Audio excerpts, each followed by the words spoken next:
আজকের গুরুত্বপূর্ণ আঞ্চলিক সংবাদে সবাইকে জানাই স্বাগতম। আজ ৩ অক্টোবর বৃহস্পতিবার। আজকের সন্ধ্যার বিশেষ বিশেষ খবর হলো গৌরব গগৈকে মুখ্যমন্ত্রী হিসেবে তুলে ধরার কুচকাওয়াজ কংগ্রেসে, ড্যামেজ কন্ট্রোলে জিতেন্দ্র ভূপেন। অনুপ্রবেশকারীরা নাগরিকত্বহীন হয়ে রাজ্যে থাকুন চান মুখ্যমন্ত্রী হিমন্ত। এনআরসি পুনর্যাচাই হলে অবৈধ নাগরিক হবেন ৩০ লক্ষ। যাত্রী ভাড়া কমালো all Katigorah auto owners association. ৭ October পর্যন্ত আসাম সহ উত্তর পূর্বে হবে ভারী বর্ষণ, পূর্বাভাস আইএমডির। গঠিত হল করিমগঞ্জ সদর থানার নাগরিক কমিটি, স্থান পেলেন ২ ঘনিষ্ঠ, আধিপত্য বাড়ল কমলাক্ষর। এবং সর্বশেষ খবরটি হল আধার কার্ড থাকা ৯ বাংলাদেশি সহ ১৪ আটক। এবারে শুনুন বিস্তারিত খবর। গৌরবকে মুখ্যমন্ত্রী হিসেবে তুলে ধরার কুচকাওয়াজ কংগ্রেসে, ড্যামেজ কন্ট্রোলে জিতেন্দ্র ভূপেন।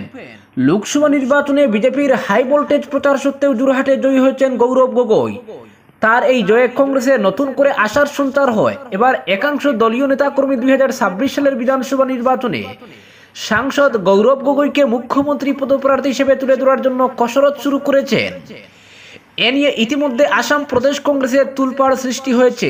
এআইসিসি নেতা জিতেন্দ্র সিং বুধবার এ নিয়ে সাফাই দেন, বলেন কংগ্রেসে এভাবে মুখ্যমন্ত্রী বাছাই হয় না। কংগ্রেসে মুখ্যমন্ত্রী বাছাইয়ের একটি সুনির্দিষ্ট প্রক্রিয়া রয়েছে বলে মন্তব্য করেন সভাপতি ভূপেন বোরা। লোকসভা নির্বাচনের পর বর্তমানে কংগ্রেসের কাছে বড় চ্যালেঞ্জ ৫টি বিধানসভা কেন্দ্রে উপনির্বাচন। উপনির্বাচনে দলীয় প্রার্থী এখন অবধি গৌরব গগৈরা ঠিক না করলেও কংগ্রেসের তরফে প্রচারাভিযান চলছে। এরই মধ্যে আগামী বিধানসভা নির্বাচনে মুখ্যমন্ত্রী হিসাবে গৌরব গগৈকে তুলে ধরার জন্য প্রস্তাব দিয়েছেন বিহারের কংগ্রেস নেতা গণ বুড়াগুহাই। এক জনসভায় তিনি বলেন, গৌরব গগৈ মুখ্যমন্ত্রী প্রার্থী হলে রাজ্যে কংগ্রেস সরকার গঠন করবে। দলে অনেক নেতা রয়েছেন, তবে কংগ্রেস এবার রাজ্যে নিজের সরকার গঠন করতে চাইছে। তবে এই সরকার আনতে পারবে শুধু একটি চেহারা, সেই চেহারা হলেন সাংসদ গৌরব গগৈ। তিনি জনতারও সমর্থন চান। গণবরগুহাইয়ের এই প্রস্তাবকে সামনে আসতে রাজীব ভবনে লবিবাজি তুঙ্গে উঠেছে। প্রদেশ কংগ্রেসের একাংশ নেতা এতে তেলে বেগুনে জ্বলে উঠেছেন। এবার মুখ্যমন্ত্রীর পদের দাবিদার অন্যরা তো হজম করতে পারছেন না। তড়িঘড়ি ড্যামেজ কন্ট্রোলে নেমেছেন প্রদেশ কংগ্রেসের তত্ত্বাবধায়ক জিতেন্দ্র সিং এবং সভাপতি ভূপেন বোরা। আসাম প্রদেশ কংগ্রেসের তত্ত্বাবধায়ক জিতেন্দ্র সিং বলেন, মুখ্যমন্ত্রী পদপ্রার্থী বাছাইয়ের এখনো সময় আসেনি, অনেক সময় বাকি। দলের একজন বড় মাপের নেতা হলেও এভাবে মুখ্যমন্ত্রী পদপ্রার্থী হতে পারেন না। নির্বাচনে জয়লাভের পর বিধায়করা মুখ্যমন্ত্রী নির্বাচিত করেন, এটাই কংগ্রেসের নিয়ম। এভাবেই কংগ্রেস মুখ্যমন্ত্রী নির্বাচিত করছে। তবে বিজেপির বিষয় ভিন্ন। ভূপেন বলেন, কংগ্রেসে মুখ্যমন্ত্রী নির্বাচনের পুরনো পরম্পরা রয়েছে, সেই নীতি অনুযায়ী কংগ্রেসের মুখ্যমন্ত্রী নির্বাচিত হবেন। এভাবে মুখ্যমন্ত্রী পদপ্রার্থীর নাম ঘোষণা করা হবে না। তিনি বলেন, কংগ্রেসের মুখ্যমন্ত্রী নির্বাচিত করার প্রক্রিয়া পরম্পরাগতভাবে হয়ে থাকে। কংগ্রেস সংখ্যাগরিষ্ঠতা পাওয়ার পর কেন্দ্রীয় নেতৃত্ব নির্বাচিত বিধায়কদের সঙ্গে পরামর্শ করে ৬ ঘন্টা থেকে কম সময়ের মধ্যে মুখ্যমন্ত্রীর নাম ঘোষণা করা হবে। তবে একটি বিষয় নিশ্চিত যে ২০২৬ সালে কংগ্রেসের নেতৃত্বে আসামে সরকার গঠন হবে।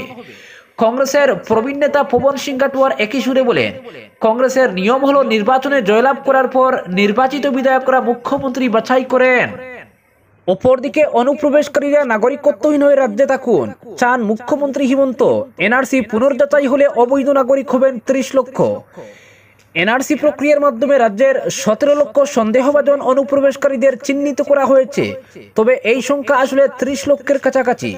এদের বাংলাদেশ ফেরত পাঠানো সম্ভব নয়। তবে সরকার চাইছে এদের ভোটদান সহ অন্যান্য অধিকার থেকে বঞ্চিত করে নাগরিকত্বহীন পরিস্থিতিতে ঠেলে দেওয়া, এমনটাই বললেন মুখ্যমন্ত্রী হিমন্ত বিশ্ব শর্মা। ঝাড়খণ্ডে নির্বাচনের প্রচারে গিয়ে এক সাক্ষাৎকারে তিনি কথাগুলো বলেন। মুখ্যমন্ত্রী জানান, তিনি অবৈধ অনুপ্রবেশকারীদের নিয়ে এতটাই বীতশ্রদ্ধ যে তাদের দেখতেও চান না। তিনি বলেন, বিশ্বাস করুন, অবৈধ অনুপ্রবেশকারীদের চোখের সামনে দেখতে চাই না, তাদের সহ্য হয় না আমার। আমরা এনআরসি প্রক্রিয়ার মাধ্যমে ১৭ লক্ষ অবৈধ অনুপ্রবেশকারীদের চিহ্নিত করেছি। তবে আমাদের মধ্যে এই সংখ্যা অন্তত ৩০ লক্ষ হবে।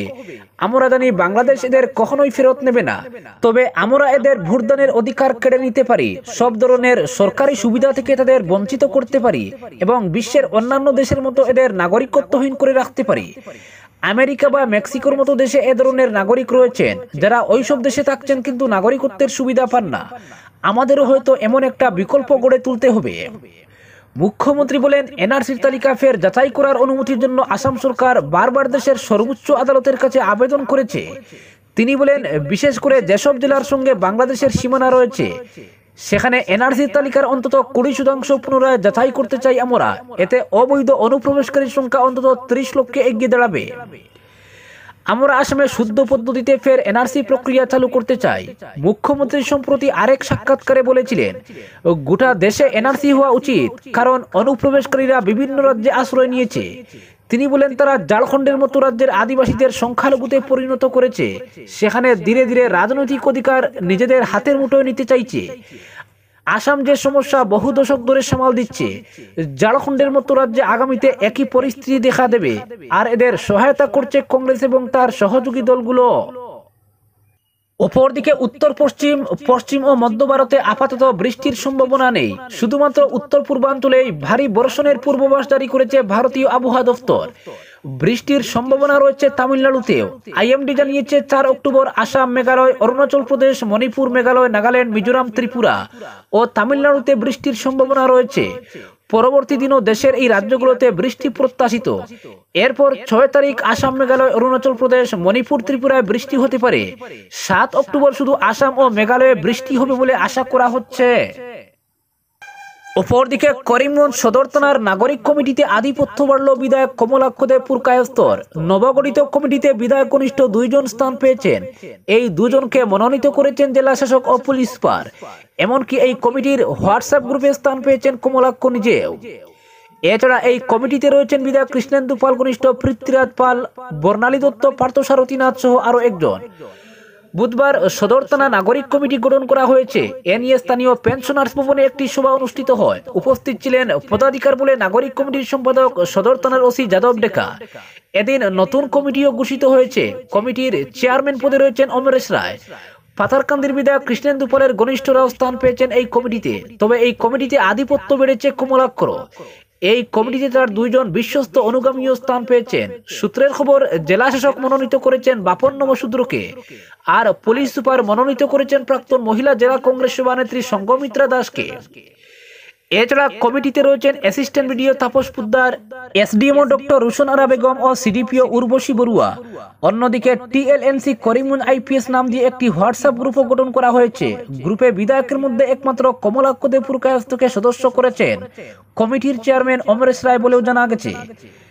আবার অমরেশকে চেয়ারম্যান পদে কৃষ্ণেন্দু পাল বসিয়েছেন বলেও জানা গেছে সূত্রে। অপরদিকে যাত্রী ভাড়া কমালো all Katigora auto owners association. কাটিগুড়ার নিত্যযাত্রী ও বেশ কয়েকটি স্কুল কর্তৃপক্ষের কাছ থেকে অতিরিক্ত অটো ভাড়া কমানোর দাবির প্রেক্ষিতে জনগণের হিতার্থে এগিয়ে এলো all Katigora auto owners association. গত 29 সেপ্টেম্বর কাটিগুড়ার চেরাগি বাজারে এলাকার নেতৃস্থানীয় ও সচেতন জনগণ সহ অল কাটিগুড়া অটো ওনার্স অ্যাসোসিয়েশনের কর্মকর্তাদের নিয়ে একটি সভা অনুষ্ঠিত হয়। গত 2021-22 সালে করোনা মহামারীর লকডাউন চলাকালীন সময়ে বর্ধিত অটো ভাড়া কমানোর সিদ্ধান্ত গৃহীত হয়। সেই মর্মে কাটিগুড়া, হরিনগর ও রাজারটিলা সাদিরখাল সড়কে চলাচল করা যাত্রীদের সাথে এক ভাড়ার তালিকা প্রস্তুত করেছে অটো সংস্থা। সেই ভাড়ার তালিকা তারা এক পত্রের মাধ্যমে কাটিগুড়া সার্কল অফিসারের কাছেও প্রদান করেন। সার্কল অফিসারকে না পেয়ে সার্কলের বড়বাবু অতসী তরফদারের হাতে সমঝে দেন।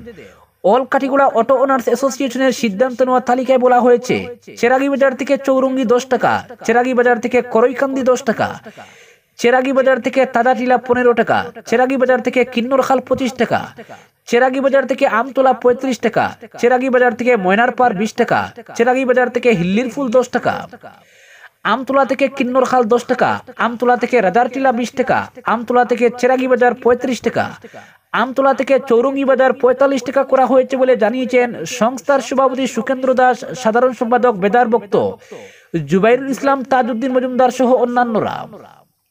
উল্লেখ্য, সেই তালিকা নিয়ে একটি মহল সমালোচনা করে যাচ্ছেন। সাধারণ মানুষ সহ ছাত্রছাত্রীদের সুবিধার্থে এক কাজ করেছে all Katigora auto owners association. এতে কিছু সুবিধাবাদী নেতাপাতি নেতাদের গায়ে আগুন লেগেছে এমন ভাব দেখা দিয়েছে। কেননা কাটিগুড়ায় একাধিক অটো অ্যাসোসিয়েশন রয়েছে। অনেক সংস্থার সরকারি রেজিস্ট্রেশন পর্যন্ত নেই বললেই চলে।